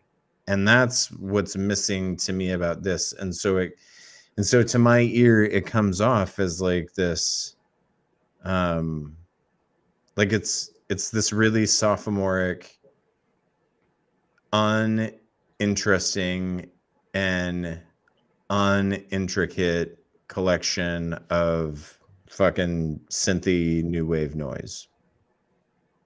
And that's really a fucking downer. But I mean, that's honestly like it's what it sounds like to me, and it's music that doesn't necessarily hold up well, because you can listen to any of the first 5 Talking Heads records today and you'll be fucking blown away. Great songwriting, like interesting lyrically, but not offensive in any way, shape, or form, and still fun with, again, like, but fun without any of this, potentially problematic shit like what you get with Devo. And maybe that's Devo's attempt at being even more subversive, right? Like that was their brand of subversion, was trying to get extra weird with songs like fucking Mongoloid. That Mongoloid song was fucking terrible, dude. I just couldn't do it. Yeah. And Jocko Homo was also really fucking terrible. Like, I just don't get what made Brian Eno and David Bowie so excited about them. Like, they literally released a couple of demo tracks. Devo did a couple demo tracks. Brian Eno and David Bowie got their hands on them, and they were like fighting over producing this band. What did they see? Like, that's what I really don't understand. Because I totally agree with you. I hadn't thought of it until you were saying it, but like, I guess comparing it to the Talking Heads and calling it kind of sophomoric. Yeah. in that comparison. That makes a lot of sense to me. Like that, honestly, that seems like the perfect way to phrase it. It's like it's a poor man's Talking Heads. It's a knockoff. Yeah. That's what it feels like. Or just a dumber Talking Heads, you know? Yeah. Talking Heads is like the graduate school level version of art rock, and this is like these kids got out of junior high. Yeah, I think that's when JB said it was closer to punk. Like there is some punk that's lyrically complex and deals with some serious themes in clever, and also kind of silly ways. But maybe that's what makes this a little more punky, is that it's just more so silly and less, serious and metaphorical. Yeah. Yeah, because and I'm not trying to say that I dislike all things fun, especially like really smart fun punk. Like NoFX to me is the quintessential version of you get actually really good music with really talented musicians, but you also get really insightful lyrics too, and that's high quality, like thoughtful punk music, I will say this. I did make note of one of the lyrics on Jocko Homo. That was one of my favorite lines, and that was, God made man, but a monkey supplied the glue. That's a fucking fascinating line, tying together like evolution with creation theory. Creationism, yeah, really funny. And I'm sure that there are more gems like that buried throughout this record, but I don't know. It was baffling to me to see this at 250. Like this is higher than Bob Dylan. Were there songs that you liked other than Satisfaction? Any highlights? I put 1 star next to Gut Feelings, Slap Your Mammy. I put 4 stars next to that song. What the fuck? What? Due to the instrumental. Are you kidding me? No, dude, I loved it. I loved the first half of it. Like the way that it was just like, first of all, it's a 5-measure sequence, which I love the oddness of it. And then it just kind of loops and it slowly builds. And eventually like the piano synth, whatever, enters. And it's a cool chord progression. And the way that they build it up, and it's like 2.5 minutes before any vocals enter. And then finally when it enters, dude, I love it. I like that one a lot. That was my highest rated song by far. See, mine was Satisfaction. And then I also put 1 star next to Too Much Paranoias. I liked the guitar in that. That fucking holler though, dude. Jesus Christ, man. Fucking goofy ass holler in that voice. Whew. So what else did you do? What else did you do, JB? What else did you like? I mean, I actually liked the opening track quite a bit. Uncontrollable Urge. I liked that one. I liked Sloppy. I saw my baby getting. Just silly. I mean, a lot of it is just kind of silly. They're just having fun. What did you not like anything, Justin? I mean, I don't really do the whole star system, but if I were, I'd give I Can't Get No Satisfaction 6 stars. It's not allowed. I gave some songs 6 stars once, and it didn't go over very well. It didn't go over well. That song, it was just coming out of an iPhone speaker, and I fell out of my chair. I was fucking floored, literally. I'm not kidding. Wait, hold on. You literally fell out of your chair? Like you're not fell out of my chair because we were all like laughing and like kind of poking fun at Ann's dad. Like, you don't know, what the hell are you talking about? The Rolling Stones did, I guess we were right. They wrote the song, but he was like, "What do you know? It's Devo." And then he plays it, and we're like, "Oh, this shit slaps. This is absolutely the only version of this song I'll ever listen to again." I mean, the bass line in that is incredible. It's great. It's good, and a lot of the bass lines are good. Yeah, and I gotta be honest. Like when I listen to this album, and I must admit, I'm not as academic in the pursuit as you two are, but like to me it's all just the same kind of noise, like I did listen to the whole album, but like there were no moments like that. There might have been a couple where I was like, oh, I should see what song this is, that's cool, but I just didn't care enough. Like this album does not speak to me. It really was just when I'm listening to it, I'm like, oh, it's just that like kind of like art rock kind of like, oh, well, shitty art rock that is getting over rewarded because it like predicted in a way like what the 80s were going to sound like. And maybe it influenced it, but I would say it more, I'm going to say predicted, because I think other bands influenced it, like the Talking Heads and maybe even the Cars. I loved that Cars album so much. I dig that perspective. Yeah. And this one, didn't influence, but might have predicted it. Like, ooh, this will be hot. We should get this out. This is going to be hot. Like, and there's nothing wrong with that, but I don't think it deserves to be on the list. Yeah, I don't either. I'm right there with you. I don't have a problem with it being low on the list. I mean, I think we're going to have the same situation as we did on the last one here. I'd probably put this much lower. I mean, there's like definitely some new wave that we've had earlier that I would put much higher. I mean, I'd put the Cars much higher than this. And the Talking Heads. We've already seen a Talking Heads record too. Yeah, I think that one should go without saying. The Talking Heads belong higher. I mean, yeah, this would be like a 450 record for me. This is a weird placement, right? Like, it's such a fucking weird placement. It's high for this, yeah. I mean, some of the stuff you look at it and you're like, damn, that low, like Bob Dylan, and then you look at this and you're like, wow, damn, that high. You know? Because we've talked about the Cars, but we haven't talked about the Go-Go's either, right? And the Go-Go's are like right in this vein. And to me, the Go-Go's made a much better record with The Beauty and the Beat. Like, that's a much more enjoyable record to me. That was number 400, though. Yeah, I know, and that's my point. Sorry. Yeah, we're such a fucking far cry from like its peers, and I don't understand why this stands out for the people that made this list. I don't get it. Are you looking but I at feel like fucking Brian records? Eno's behind it. I feel like that motherfucker, Brian Eno. It's like he was on a mission. Like he was on like just a serious mission to get like goofy white dudes in front of microphones on stages in front of millions of people. Yes. And the man really nailed it. I know. Mission accomplished, motherfucker. All right. What does Rex want to do with this? Because something tells me that this is going to be extremely nostalgic for Rex. Rex Todd. Love the first track. Loathe the cover of Satisfaction. Loathe. Devo definitely has its own distinctive sound. This album is slowly becoming a favorite of mine. It's easy to listen to and have your toes tapping. He has almost the exact opposite opinion of you gentlemen.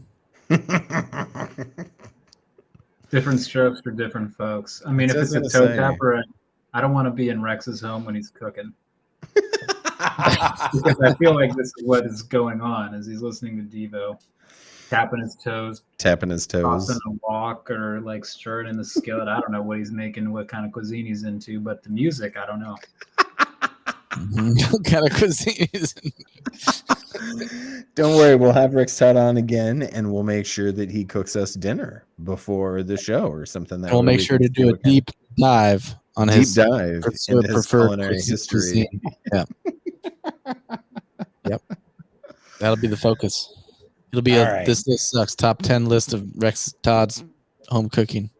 Mm-hmm. Honestly, that would be funny though. Like cook a very complicated meal for like the first 2 albums or 3 albums that you discuss, and then sit down and discuss the last 2. And while you're cooking, you could just, retort as necessary. Yeah, I like it. It will be done. Okay. Well, I'm not in the entertainment business. But we're really, really successful in the entertainment business. So, okay, 251. The last album of the night and the last album of the bottom half. Congrats, Mike. We've made it halfway. We survived. We did. Elton John, Honky Chateau from 1972. After a couple of weightier singer-songwriter outings, I thought I was going to say weightier singer-songwriter outings, it was delightful to hear Elton John revel in the simple pop pleasures of Honky Cat. Written in 4 days and using his signature touring band for the first time. His 5th album is a snapshot of an artist loosening up and coming into his full powers, rendering classics like Rocket Man and Mona Lisas and Mad Hatters, as well as Curveballs, like the adolescent angst of I think I'm going to kill myself into jaunty conviction. And this album is the other reason why I wanted to have Justin Handel on tonight. Justin is a massive Elton John fan. So I like to think I'm like just an average size, 6 feet, 180, you know. Sorry, buddy, you're not like abnormally sized or anything. I meant like your love for Elton John exceeds the average. Okay. Yeah. Yeah. That's fair. That's true. I would say it's true. I was lucky enough to catch him on his farewell tour before the shit hit the fan. And I plan on doing it again as soon as the shit is wiped off of the fan. Wow. In New York? Yeah, I saw him at Barclays the first time, but I'd love to see him at MSG. I think after Fish and that a-hole from Long Island, I think Elton John is the third most prevalent or prolific MSG performer. Wow. Yeah, because Fish is number 1 now, right?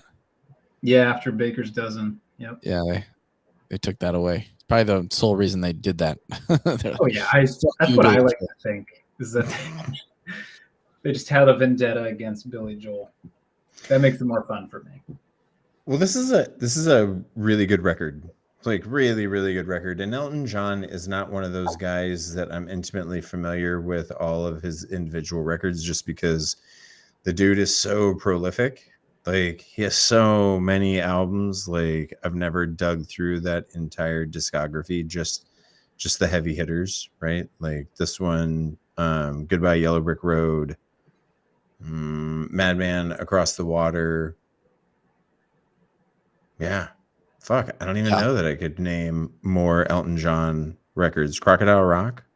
That was a record, right? Or no, that's a song. Is that a record too? It may be. I don't know. I feel like it was maybe a record too. It's a big one. Oh yeah, Captain Fantastic. Yeah. That's right. He had a self-titled one, I think was his first album.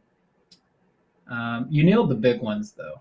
Like that's where I guess Tumbleweed Connection is another one. That's like core Elton John. And then everything else, I feel like very few people would be familiar. And honestly, I'm not even familiar with like the latter portions of his catalog. You know, and when he tours, at least on the tour I saw, you're not going to hear that because he's got so many hits that the whole show. Tone deaf. He knows what you want to hear. The entire audience is singing every word because everybody knows every word to all the songs because they're all the best songs. That's how it was when I saw him at Bonnaroo too. Like you couldn't hear a fucking thing Elton John was saying because the entire crowd was singing every word to every song, and it was a lot of fun. Like it was a very worthwhile show. That's because I mean I was having a conversation with a friend of mine the other day, and I was like, he was like saying I was using too much hyperbole, but I was like asserting that Elton John is one of the best songwriters of all time. I'm not saying he's my favorite artist of all time, or that. You know, he's my favorite songwriter of all time, but I mean, I think that he is undoubtedly one of the best songwriters of all time. I mean, do you guys disagree with me on that? No, Absolutely. not at all. And I liked in the little blurb that about Honky Cat, like in the blurb for the album, it mentioned his signature touring band. Like he's stuck with those guys for a long time. Like he takes touring very seriously. He has an incredible touring band. Like that was. I knew all the words and I knew, you know, you kind of know what you're going to hear when you go to a farewell tour for Elton John, right? But what blew me away was that band was like the tightest, most impressive live band I have ever seen. Yeah. And tightest because like Fish is great, right? But they're not, I wouldn't call them tight all the time. Mm-mm. That's the perils of improvisational music. But they're a very impressive group. Macca was that way for me. Performer and a songwriter. I feel really lucky. I had this stretch where in like 4 years, I saw Billy Joel, I saw Elton John, and I saw Paul McCartney all in like a 4-year run. And Macca's band was the only band that was even remotely close to what Elton John did in terms of just, sound recreation. And McCartney was every bit as good as what Elton John was able to do just in terms of reconstructing the sound that you would expect to hear at that concert. You know, man, I love this record though. Like, I love this record. And this week was so weird because I either fucking hated the album, I mean, I shouldn't say that I hated them, but I either just didn't get it and it didn't click with me, or I was just questioning why in the fuck the record appears where it's at. And this is another one of those, not to get too far ahead of ourselves, but this is going to be another one that I don't understand why it's below 200, and it probably needs to be closer to 150 for me, because Honky Cat is fucking perfect. Every part of that song is perfect. Every part of it. There's not a bad part of that song, dude. Justin and I were talking about Honky Cat earlier today a little bit, like via text. I mean, I asked him like what his top favorite songs on this one were, and that was number one, and that's number one for me too. I mean, that song is so fucking good. A lot of it is rhythm. Like for me, like just the way that he sings, like his vocal phrasing, especially on the chorus, is just so. I mean, he has the best ear, man. That is, it's so good.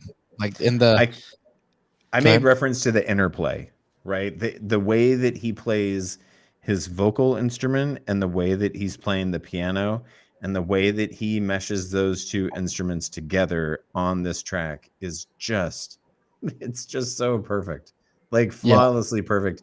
And then you put the horns in on top of that, and those fucking horns, when you start getting all of the weird syncopation between his piano playing and then his vocals, and then you get these horn pops that are just hitting on the offbeat, and you're just throwing your hands up in the air because it's fucking amazing and wonderful. Exactly. Justin, what do you have to say talk about Honky Cat? So admittedly, I was telling Mike about this version I had heard, but they were in kind of cahoots with the farewell tour. They did these 2 albums that are on Spotify. I encourage everybody to check them out. There was like pop covers of Elton John songs by modern artists, and then there were country covers. And I dabble in a little country, and Leanne Rimes did a cover of Honky Cat, and I listened to that song, her version of Honky Cat, like every single day for a month on the way to work back when I was in Wisconsin. And then I was like, well, it's probably about time to get to the Elton John version of it. And I mean, and I have this record. I've had it for many years, and I feel like it's one of those, like, you put it on, and I guess I'm guilty of putting on a record and then I'm doing something, and I might not be an active listener, and I feel like I've just like somehow missed this song for years until this like weird country cover came into my life, and then I went back to it, and then I was like, yeah, this is one of the best songs. It's incredible. I don't know if I would say of all time, but like for me, it's one of my favorite songs. Yeah. I wouldn't hate you if you said all time. I wouldn't hate you for that either. I wouldn't hate you if you said the same thing about Rocket Man, which is the other like obvious, oh my God, just smashing banger of a song. How amazing this album is. We could talk about not Rocket Man on this album for as long as we have. You need to mention Rocket Man for a certain period of time. I wouldn't hate you if you said the same thing about Mona Lisa's. I mean, well, I only brought up Rocket Man just because, like, those are the obvious songs, and if you're remotely familiar with Elton John's catalog, then you already know both of those songs. But I don't think that is there like a really obvious third or fourth monster song on this record? Because there were others.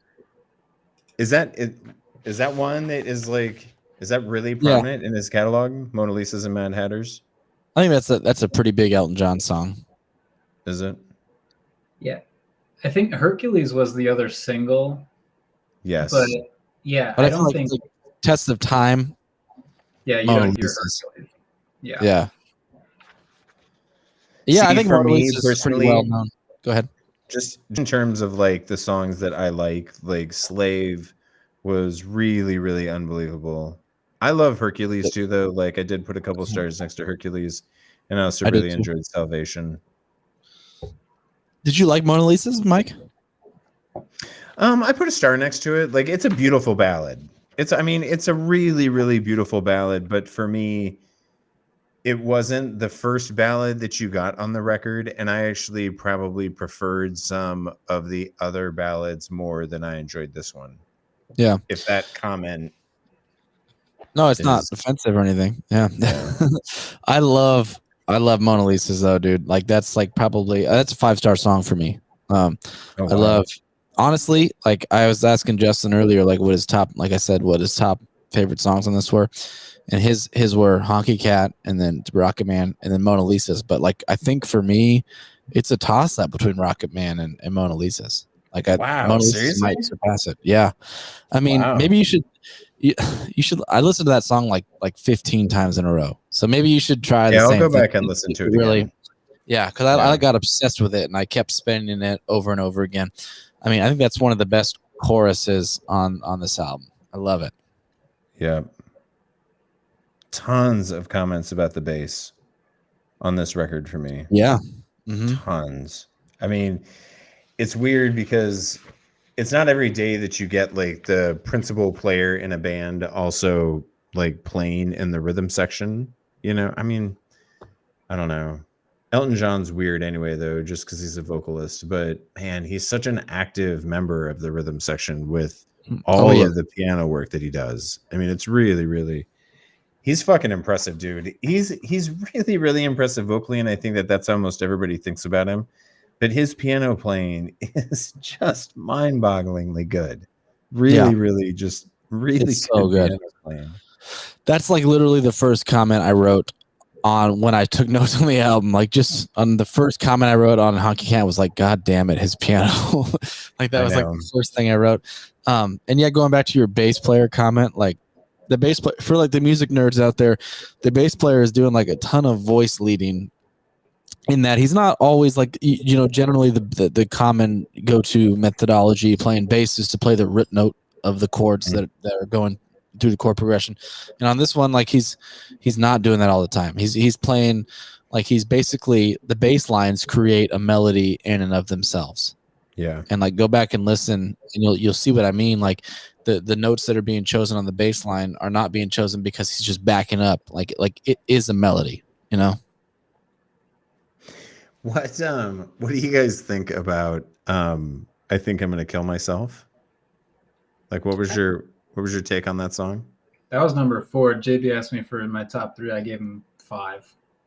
I don't know, it might have been 6, but I think what's cool about that is teenage angst is always in. Like, I mean, grunge rock, punk rock. If they're on this list, it's because of teenage angst. Mm-hmm. Because everybody can identify with it, right? It's universal. I think everybody goes through that phase. And listening to it, even just today, I was listening to this album again. Like, it still has all the same stuff in that song, like lyrically, like really echoes the same things we hear today about, you know, teenage angst. It's a little more serious today, like with, let's try not to get too dark, but, you know, teenagers are having their own issues today. And like with the pandemic and like kind of being kept from socializing and whatnot, but like it's so relevant still. And that's what I guess good songwriting is it has staying power, is it connects with a universal feeling or emotion. And so yeah, props Elton John yet again. Mm-hmm. It's a wild song. It's a wild song just because the subject matter is so intense with it, but he does it, he approaches it so playfully from a music standpoint. It's in some ways it's almost off. I mean, I don't know. No, it's almost off-putting in some ways. Like the chorus itself, I mean, is so like bouncy and upbeat, you know? I mean, it's like just rocking out. It was like, I think I'm gonna kill myself. You know? Okay. Yeah.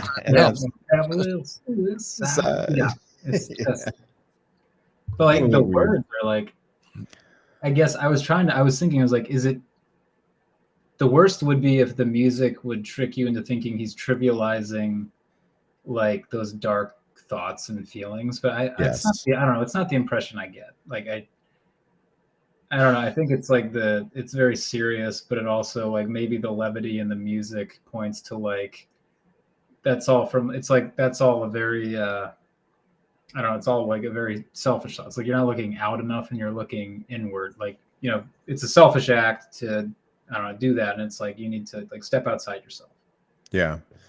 That it's almost like the childishness is not in the act in and of itself. It's like your inability to even see beyond your own self. Right. I think that's a much better way to put it. Yeah. Yeah. I love the record though. I mean, I love it too.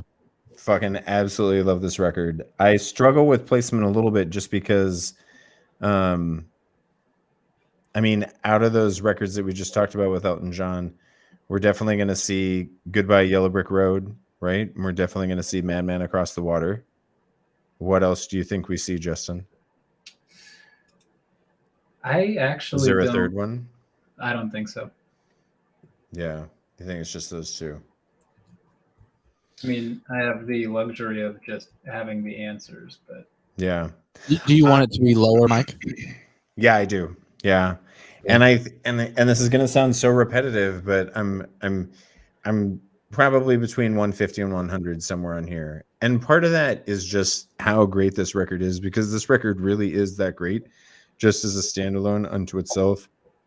But I also I'm more than willing to celebrate Bernie Taupin and Elton John for their just prolific, amazing songwriting. You know what I Yeah, mean? I mean, And that's why I want to move Dylan up like that too, right? Because that's the songwriting, and with Dylan, it's more lyrical. For me, with Elton John, it's more about the music than it is about the lyrics. No offense to Bernie Taupin. But I think that we should this list should also be celebrating great songwriting too, and this is a wonderful opportunity Totally. to do that. what a special pairing of those two guys. Like, fucking lucky us that happened. I know. I think that this one, with a really, really, really, really close second of Headhunters, this was probably the one I was most excited about for this week. And yeah, I want to move it up. I want to move it up too. So I'd say 125-ish. Kind Wow. of like what you said. Yeah. It'll be fun. I'm curious as to how many more of these weeks are going to be like this for me, because the stuff that worked for me worked so well that I felt like it was almost getting snubbed where it was placed on the list. But then there were a couple for me that I was just like, what the fuck is this trash? I mean, I feel like it's going to be a both. Like, a lot of it is going to be obvious as we get higher, but then it's, the higher it gets, the more potential for the polarizing nature of it is there. So like you might find some stuff that's offensively high to you. What do you think, Justin? In terms of this record? Of this record. Well, I don't know. Sorry. It's tied with Chameleon for me. Like, my musical enjoyment these days is like Chameleon inspired, like the song Chameleon, but it was really the whole album that inspires me to like pick up my guitar and like try to play along. And like, that's how I learn to play guitar these days, now that I don't get to bug JB every day of his life for free guitar lessons. But so that's why I love Chameleon, is because every time I hear it, like it's going to teach me something. And then with Elton John, like, I'll play along to it, but like that's not the main reason that I'm excited about it. Like, I'm happy to just let it play and like sing along. Like, I don't need to make my own little contributions or efforts at learning an instrument to it. But I agree that it gets more polarizing as we go. Like, I was very binary this week of like yay or nay. Like, there was no middle ground really. Yeah. That's how I felt this week too. And it was weird because I haven't felt that way about an entire week's worth of records in a really long time. Like, I felt like we had a good run going there where everything felt like it made sense and you could justify a position on the list pretty much all the way through. But this week for me was a lot tougher, especially with Devo. Fucking Devo. Jesus. So let's go ahead and read Rex real fast, and we'll Yep. get into some other things we need to address. So limited commentary from Rex Todd on Elton John. He says, fantastic album. There's not multiple. Great melodies. But to be clear, he didn't write albums. I just said that. Fantastic album he wrote. So he said great melodies and choice tracks. I dig this album. Just another great week of fantastic listening. So he pretty much approved of everything we listened to this week. Yeah, he was on it. Good deal. We're gonna have Right on. boring families as this list goes on. It's gonna get ugly. It is. Should we preview next week, JB? Let's do that, and then we should also, address the fact that we just finished another 50 Another 25. Ooh, oh Jesus. Super Yes. quick. Ray Bradbury's what is it called? The Illustrated Man. Shouldn't go unmentioned that was like the entire influence or inspiration for Rocket Man. So all credit to Elton John and Bernie Taupin, but Rocket Man wouldn't be possible without that sci-fi. Wait, what is this? Oh man, I thought we all. So Ray Bradbury, American writer, published this.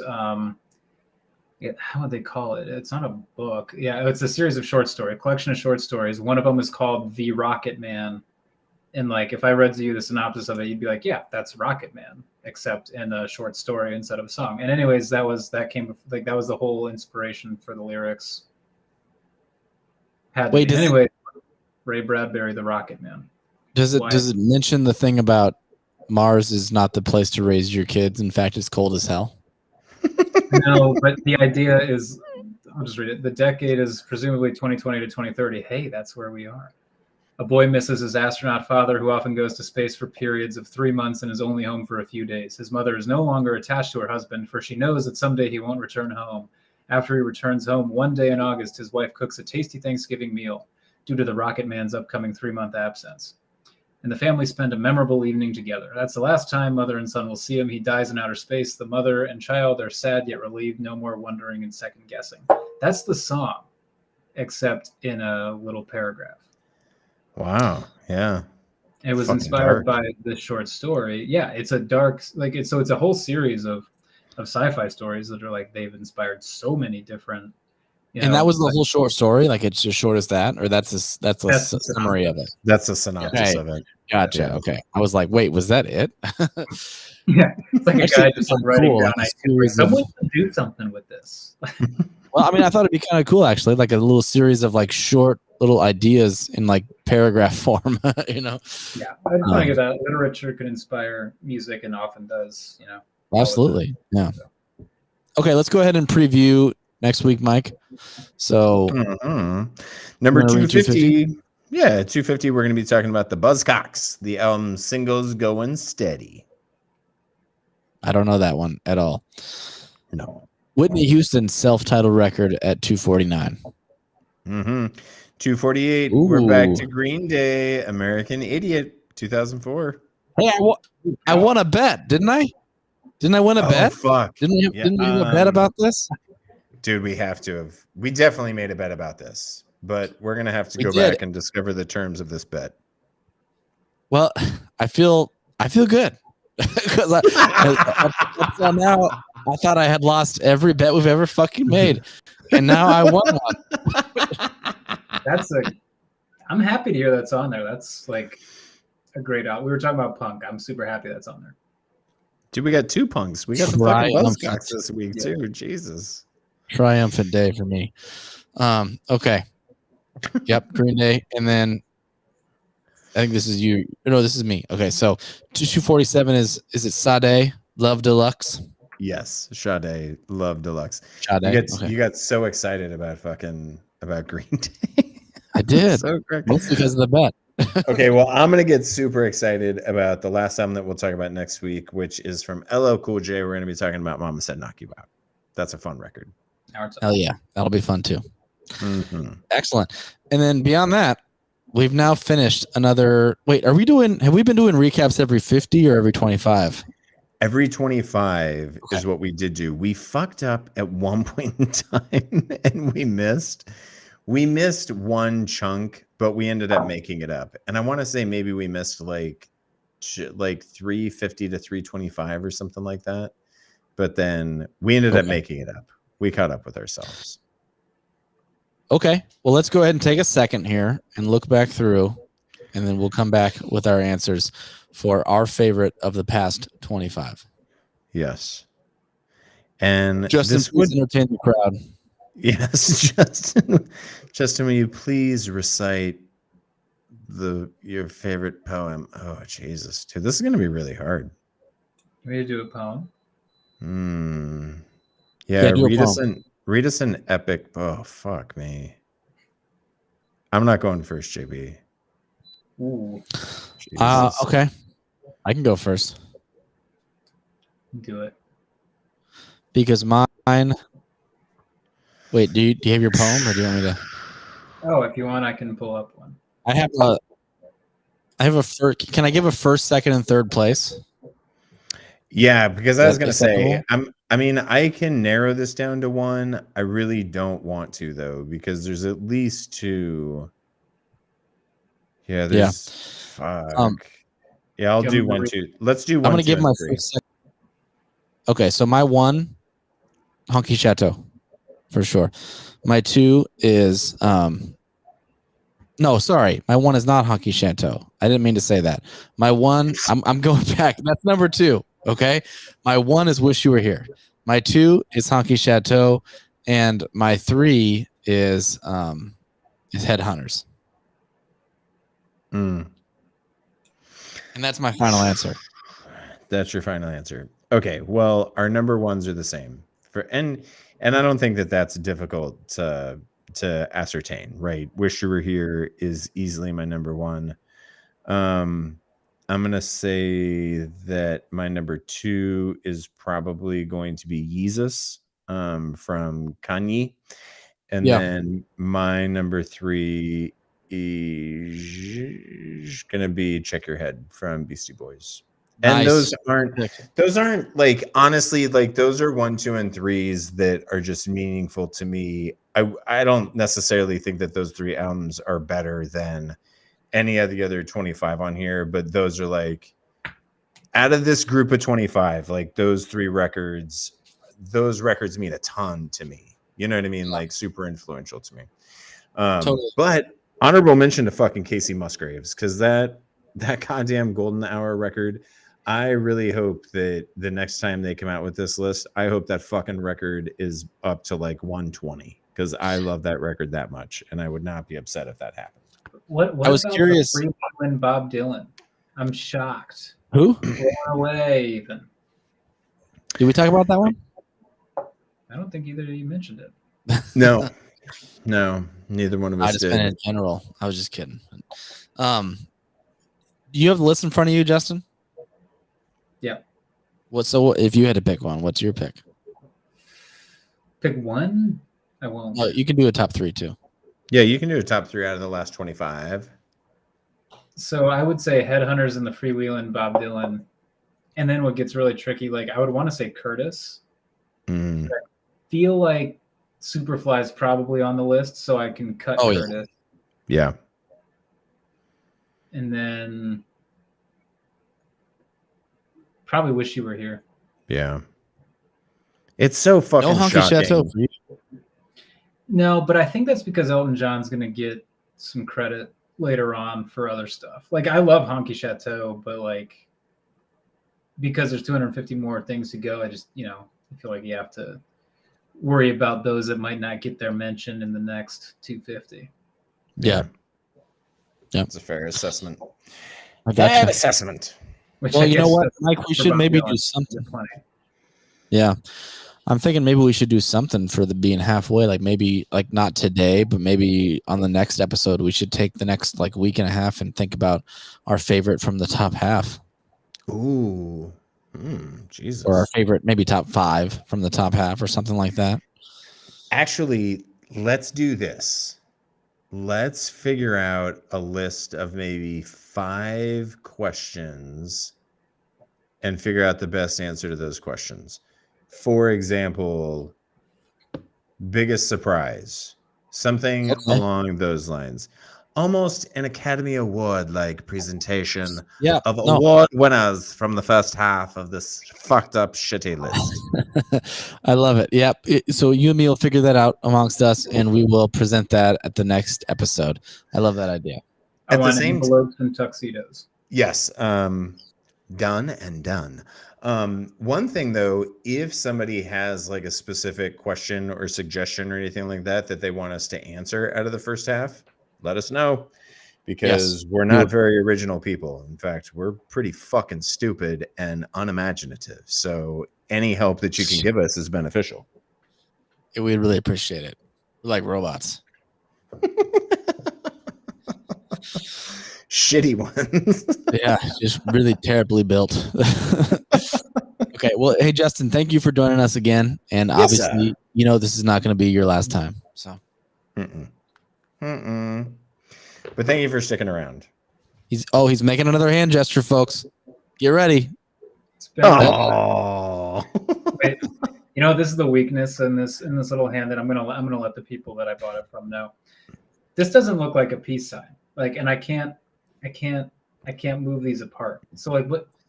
That's inappropriate. I can't put that on screen. But It's a piece of shit.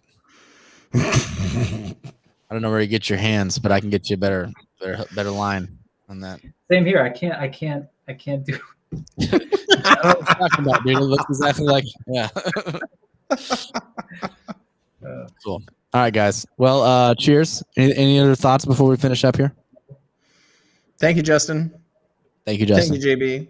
Thank you. This Thanks, was my Mike. greatest musical revelation, was getting to do this. Aww. Yay. Until next I like time. that. Indeed. Goodbye. Bye-bye. Bye-bye. This list sucks. This list sucks. This list sucks. This list sucks. It sucks.